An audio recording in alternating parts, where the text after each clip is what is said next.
The fascinating thing about health reporting these days is that it's in the mainstream media, it tends to be really focused on personal health and getting second opinions from doctors and more sort of, you know, uh, consumerist approach rather than, looking at broad issues within communities, within populations regarding the health of the public in general.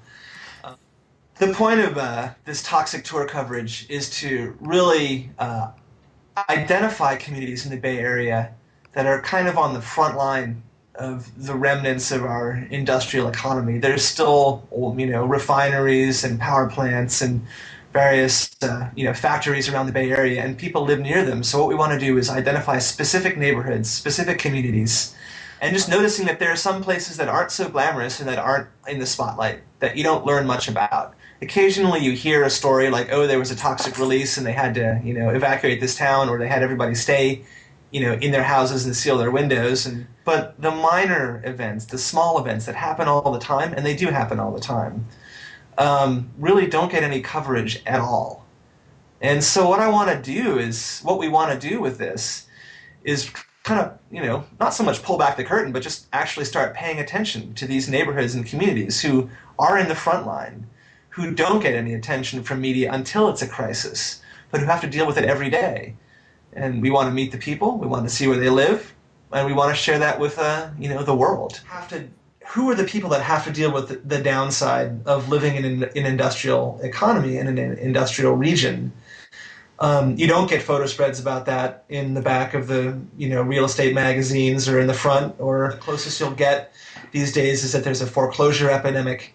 But that's actually dealing with abandoned houses, and we still don't know about the ongoing issues of living in proximity to industrial situations and how it affects people's lives day by day, whether or not there's a recession going on. So the point here is to really, see how the other half lives. Sacrifices people have to make simply to be in a place and raise their families. And we want to learn about, the visual and environmental reality of that on a day-to-day basis, how they're dealing with it, if they can deal with it, what its effects have been on their lives and their families, their schools, that kind of thing. They say a picture is worth 1,000 words, but a picture with some words does even more to tell a story, and we're looking to combine the two. Well, my name is Josh Wilson, and I work with newsdesk.org. I'm a former editor at sfgate.com, and also my work with Newsdesk brought me to collaborate with Spot.us for its debut San Francisco project with the Election Truthiness Report. Well, Photovision is a collaborative, a collective in Berkeley of a couple of actually a nice community of professional photojournalists and visual journalists, and they've done some great photo documentary work in the past, and we also collaborated with them previously producing some journalism events. So I'm in general just really impressed by their work. They're very professional, high-level stuff.